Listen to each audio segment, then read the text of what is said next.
নেতাজি সুভাষচন্দ্র বসুকে নিয়ে অবমাননাকর মন্তব্যের অভিযোগ। মুখ্যমন্ত্রী শুভেন্দু অধিকারীর কড়া নির্দেশের পর দায়ের হয়েছে 6টি এফআইআর। সোশ্যাল মিডিয়ায় নেতাজিকে নিয়ে অবমাননাকর 108টি পোস্ট সরানো হয়েছে। কংগ্রেসের নেতাকর্মীরা আজকে পথে নামেন। আজ পথে নেমে অভিযোগ করেন, পশ্চিমবঙ্গের রাজনৈতিক ক্ষমতায় আসার সময় বিজেপি নেতৃত্ব নেতাজি সুভাষচন্দ্র বসুর নাম ব্যবহার করেছে, কিন্তু ক্ষমতায় আসার পর সেই একই নেতৃত্বের বিরুদ্ধে নেতাজিকে অসম্মান করার অভিযোগ উঠছে। এই ঘটনাকে কেন্দ্র করে রাজনৈতিক উত্তেজনা তৈরি হয়েছে। কংগ্রেসের বক্তব্য, নেতাজির মতো জাতীয় বীরকে নিয়ে কোনো ধরনের অবমাননাকর মন্তব্য বরদাস্ত করা হবে না। নেতাজির সম্মান রক্ষা করার দাবিতেই এই সত্যাগ্রহ কর্মসূচি বলে জানিয়েছে আয়োজকরা। সেই ছবি আপনারা দেখতে পাচ্ছেন, যেখানে নেতাজিকে নিয়ে অবমাননাকর মন্তব্যের প্রতিবাদে পথে নেমেছে কংগ্রেসের সেবা দল।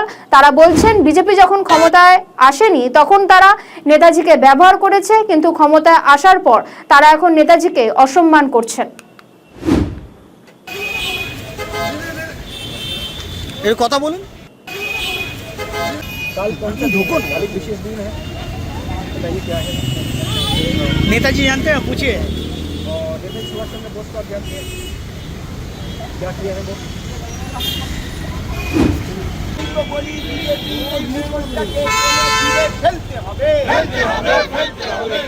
नेताजी अमर रहे, नेताजी अमर रहे, नेताजी अमर रहे, नरेंद्र मोदी हाय हाय हाय हाय।